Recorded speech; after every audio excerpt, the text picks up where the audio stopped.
Hey, it's Hugh Ballou. I call myself the transformational leadership strategist. I've worked with social entrepreneurs for 30 plus years, found the missing elements, and I'm going to give you the 5 pillars for success. If you're missing one of these, you lower your success rate by 50%. This webinar is for you. There'll be an offer at the end should you want it. I'm bringing people into a brand new program, Unbound. It's your pathway to success. It's the 5 pillars macro course.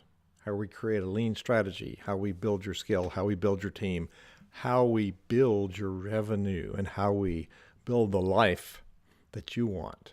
More about that later. Let me give you some free stuff, some really good advice that I learned over the years. I made all the mistakes. You don't have to. Let me give you some of the bullet points for success. This is an overview of things that are essential. If you want to be successful, the first of my 5 pillars is strategy. Look at that. Don't like using slides. I'm going to make you look at me. Strategy, your vision, who's your market, what's your unique value proposition, and where are you going? The strategy is like what I used as a musical conductor. It was a musical score. Everything that happened was written in that score. Everybody in the choir and the orchestra had their parts. Everybody knew what to do. We were working for a common purpose. An output that I define and I empowered people to reach together. We created what's called an ensemble. That's where people perform at a higher level of effectiveness because I created the space and the inspiration. I influenced them to access their passion and function at a higher level. Your strategy is the basis for everything you're going to do. I was going to grab my paper again. Here it is. Your vision.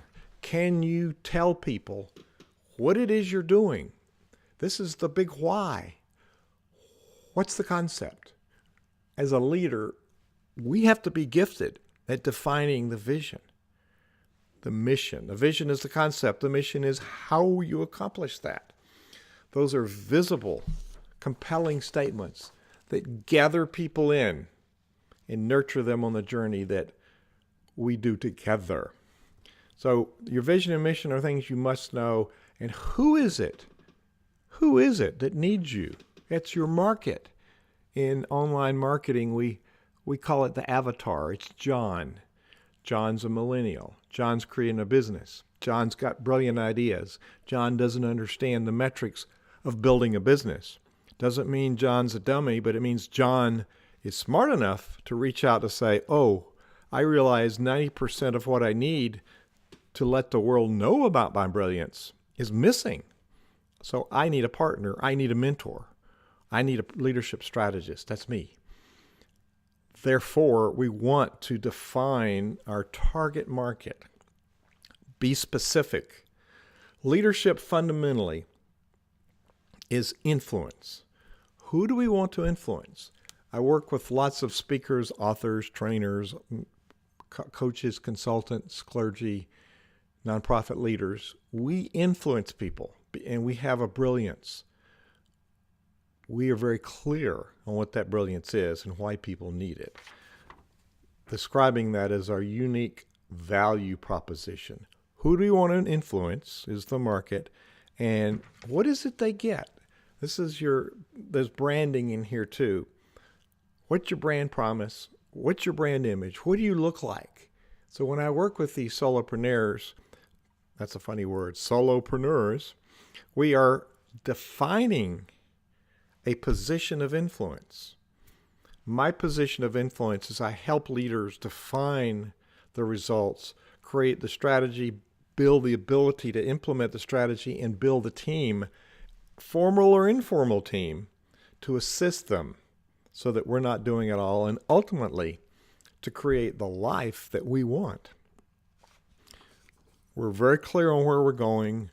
We're very clear on who needs it, and we're very clear on telling them what they get. This is the benefits, the results.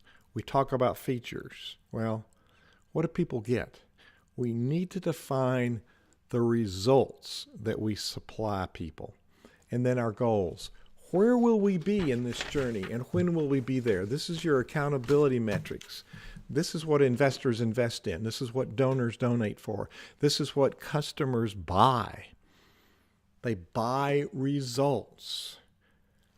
When you create a strategy, if we do it together, the result you get is clarity of objectives, where we're going, clarity of tactics, how we're getting there, clarity in sequence, 1, 2, 3, 4, what goes next, and clarity of how to make decisions along the way, because you've got a mentor, you've got a guide. What you get is peace of mind that you're on a track that's going to lead you to end results. You're not driving the car around town, you're riding on a railroad track straight to the results that you want. So pillar number 2 is, well, you've got your strategy. Now we have to build the skills for you to lead it. Now you've got skills. That's why you're doing this. You're building an enterprise because you've got a vision, you've got a skill, you've got a product, you've got a service. That's good. That's not the same skill as building a business. Let's work together because you're not supposed to know that piece. Your brilliance is what you're providing. You need to build the brilliance in this area, how to lead. So we lead, we learn, we grow, and we influence in that order. We lead it because we're starting, we're moving, we're committed. We learn along the way, open our minds. We grow. Leadership is one of these things that is ever growing. It's continuing improvement. We define leadership in different ways. If you Google leadership, you'll come up with a variety, thousands and millions of opinions on what leadership is. So leadership fundamentally is getting things done. Leaders don't just talk, they get it done. They can make decisions. They are action results oriented. We're in action, we're creating results. I'm a leader. Along the way, we have to figure out how things happen. We make things happen, we figure out how things happen, and finally, we influence others. Defining our position of influence. We've built our strategy. The strategy has 30 or more components to it. Part of it is defining where we're going to go. What do we offer people? What are the results? Where does our money come from? What are our products and services? 10% is what you have. 90% is how you deliver what you have and how you make the money. The part of the iceberg that's under the water is at 90%. Lots of ways. Let's break the old paradigms. Let's build your leadership skills for today's world, today's market, today's business, and today's challenges.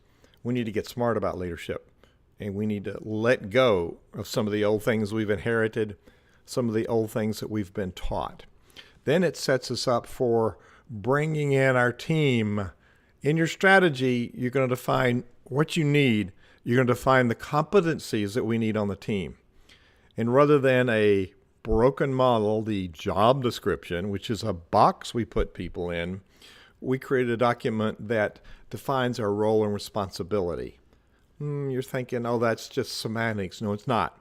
It's a reframing of putting us in a channel, not in a box. So what is the competency? Is this person competent?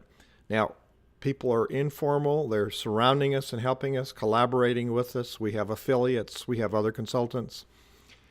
We have people we hire. We have staff. Lots of people are on our team that we don't even acknowledge make up our team. Giving the centrality of the strategy lets them know what they do and what they do and when they do it. So competency, what role do they play? Do they fit your culture? Also in your strategy. You're getting the point that strategy is a really important piece. In your strategy, you start with defining the core values: integrity, honesty, fairness. Those kinds of things are important. It's our anchor. We then proceed to write our program, our goals, our objectives, our action items, being loyal to those core values. Once we do that, they're useless. They're static statements.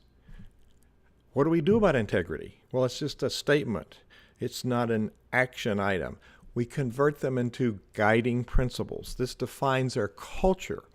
How do we make decisions based on integrity? What's the benchmark for making those decisions?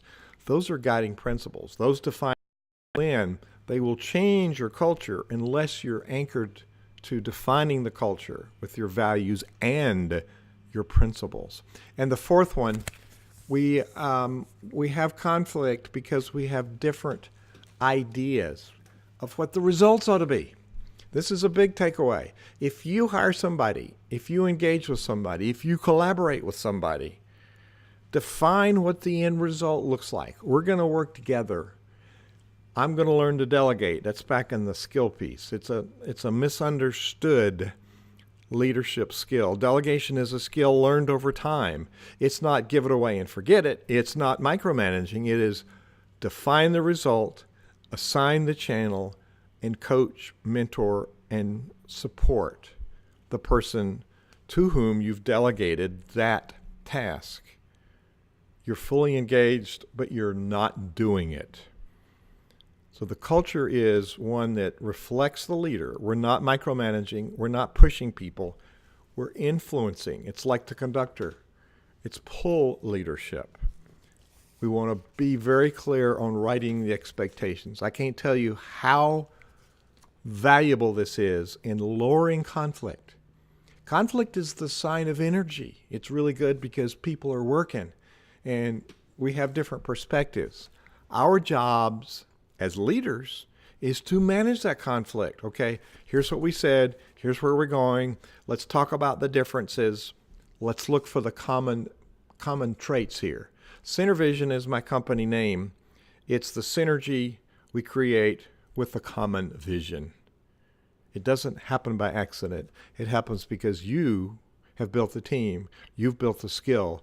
You've built the plan. You know where you're going, and you know what comes next. It's about the money. It's not about the money.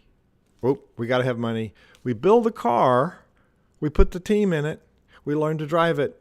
Now we have to put gas in the car. It's the equivalent of the money. The money makes it go. So we need a financial plan. It's in your strategy, by the way. You getting the idea? Strategy is key to all this. In there is a financial plan. You have budgeted items. It's in the plan. It ties to a milestone in your strategy. You have the circular reference. We spend money. Here's what its designation is. It's a line item in our QuickBooks. It's really important to have that plan and stay with the plan. If we need something, need to write a check for it, and it's not in our strategy, either the strategy needs to be updated or we don't spend the money. So you plan, you review the plan, you revise the plan, you recommit. We learn things. This works for everything, not just financial. This works for all of your strategy. You getting the idea? Strategy is the pillar. The strategy integrated with performance. Pillar number 5, your support. We all need a mentor. Coaches help you think, sounding board, help you work on yourself. Leadership coach, strategy coach, they don't give you the answers. A mentor is a subject matter expert. If you're a solopreneur, author, speaker, consultant, coach, I'm your guy. That's my space. I can give you blow-by-blow description of what didn't work. That will be very valuable. Those mentors who've got life skills, who've been there, who've made the mistakes, which, by the way, I call learning opportunities. We've made the mistakes. We know what not to do. We've created a pattern. So I've got the strategy underneath. You need a mentor. Surround yourself with a team, a mastermind team. Look at that. And then you must have somebody that oversees this whole financial piece. If it's not a chief financial officer, that's what that CFO means. It's somebody who's skilled at creating the plan, at monitoring the plan, and advising you on what's out of balance. For instance, we want to look at, we got this pocket of money. It's investor money, it's donor money, it's money earned from our product sales. Okay, how long will that last us? It's a cash flow forecast. It's looking at your money with the headlights. Usually we do cash flow statement, which is the brake lights. Where did it go? It's too late to fix it. It's too late to fix your profit and loss when you look at your statement at the end of the month. It's too late to fix it. We want to fix the current month, so we established guidelines. There's a balanced scorecard. How many appointments do we have to make how many sales, to get so many donors, to sell so many products, to put so many people into events? We establish the parameters for success, and we tag it financially. It's good stewardship of money. It passes through our hands, and it moves on. Meanwhile, it's creating value for us and for others. It's important to learn the messages of money. Many of us have challenges with what the psychologists call the money shadow. It repels money. We look at the strategy, we build your skills, which is looking at what's inside you that's holding you back. What are those pieces that we unbind in you? So Unbound is about creating your pathway to success. Then we have to build a team around us. We become like the people we hang around the most. There's a whole philosophy about surrounding yourself with capable people. Then we create the financial plan, and then we have our support system with your personal mentor, your coaches, your masterminds, your staff. There's a real skill set in being able to access information and being able to listen to it as a leader. So this is Hugh Ballou. Those are the 5 pillars. There's a link below to my mini course. It's a mini course, 5 different sessions, 5 different handouts, lots of value. It's more on each of these, the 5 pillars of success. It's a whopping $7, $7. Get this in your inbox. It will make a difference. Subscribe to my podcast, Hugh Ballou Podcast. Read my blog, Hugh Ballou Blog. Those all have com. Make an appointment with me, HughBallouCalendar.com. I have unlocked some of the missing pieces for success. I'm willing to share them. Are you ready to change your future? The transformation has begun. Get on the train. It's leaving the station. This is Hugh Ballou, the Transformational Leadership Strategist, inviting you to participate with me. Thank you.